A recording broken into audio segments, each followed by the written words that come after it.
in my home, every chance I get, I take the kids to the park right behind my apartment. And there, I know all the kids of the neighborhood. And I know many of their parents. And I am meeting people. I'm no great evangelist, but I'm meeting people. I'm terrible about evangelism, but I am meeting people for the opportunity to share the gospel, an opportunity to get to know somebody, to invite somebody to something at church, that somebody may come to know Christ. There are different ways you can meet people. Building bridges. My wife Ginny, she joined the town's Moms Club. Those people are different than we are. But they have something in common. The Moms Club. They all have kids, young kids. And so we began to meet people that we don't have a whole lot of other stuff in common with, people that we would never have met if it weren't for that Moms Club. So what might you be able to do to meet people in your life? Volunteer at the library, volunteer with an athletic association, go to the park with your kids and talk with people instead of just playing. You know how child development, little tiny kids, when they're real little, they play next to each other but they don't interact with each other. When you go to the park, that's not you. Okay? There's other people with their children there, but you have to interact with people because God put them there and you there at the same time. Meet people. It's not easy. God's given us all different personalities. It's easier for some people than others. We step out on faith and do it anyway.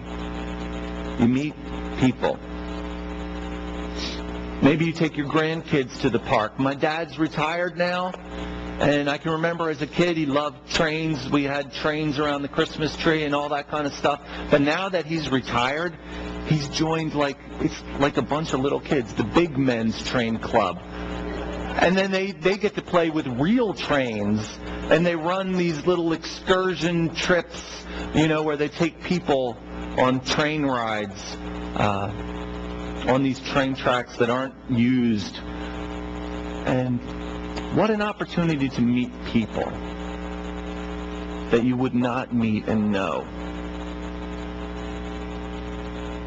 It's about meeting people, seeing the people in your world, finding ways to meet people you wouldn't know or meet otherwise. Meeting people had an impact on Jesus in verse 36. Look at it with me. When he saw the crowds, let's just stop there. Jesus was in the midst of people. We're in the midst of people in our lives. Jesus knew their situations and needs, and Jesus saw the crowds. The word crowds is plural, little s on the end there. Not just a crowd, crowds of people, lots of people. And that increases our emphasis on the numbers of people that there were that Jesus saw. And then the question becomes, do we see the people in our world? Do we just see them? Vast numbers of people going to work, people going to doctor's appointments, people walking their kids down the street, people, mostly people who do not know Christ. Do we see the people? So Jesus was among people and he saw the people. Verse 36 continues. When Jesus saw the crowds, he had compassion on them because they were harassed and helpless like sheep without a shepherd. The Bible compares people to sheep.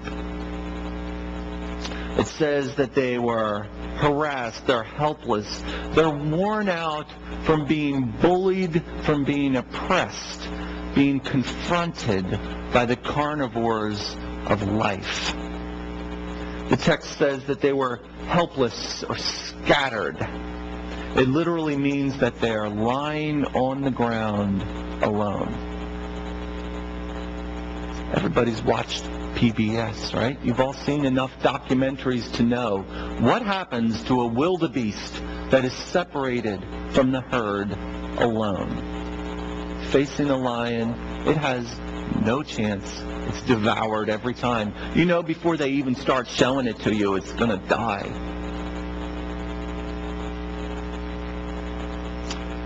The Bible says that the people of your world, apart from Christ, are like sheep with no shepherd.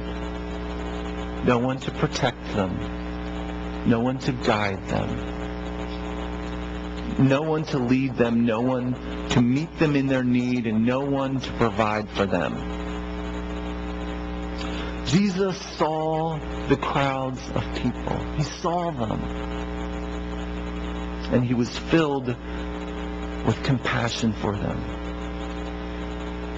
Jesus sees people here, people around your home. Let's look at verse 36 and see more of his response to the people that he sees. When Jesus saw the crowds, he had compassion on them because they were harassed and helpless, like sheep without a shepherd. Jesus sees people and he is filled with compassion. I like the way the New King James translated that. It says that Jesus was moved with compassion for people. What Jesus saw impacted him. It had an impact on his feelings, on his heart. It evoked a response. You know, there was a woman in the apartment next door, right across the hall from my apartment, in her young 20s. One day I came home from work, my wife comes out the door, and we're talking, and the woman was outside talking, and we were all talking together, and she was excited to tell us that she was pregnant. And this was going to be her first child. And she proceeded to tell us she was a bit apprehensive because her live-in boyfriend, you know, he has a 6-year-old from a previous live-in, and he doesn't really have much motivation to try and get a job. He just, you know, likes to hang around with his friends, but, you know, he'll be a good dad, and he doesn't have much motivation to get his life straightened out. And so every day she goes to work as a social worker, and she's seeking to help children who have been caught up in ugly family situations. And just like those moms she deals with, she thinks somehow she can help her boyfriend change his life and change his thinking, and she hopes she can help her boyfriend change. Standing there in front of her, I look at her, and I just feel like, hello, rapping my knuckles on her forehead and saying, is there someone in there? You have so much in front of you. You should know this. You should understand what happens in these types of situations because you see it every day. And you're going to be sitting in front of somebody just like you talking about your children and the problems that you have. That's how it makes me feel.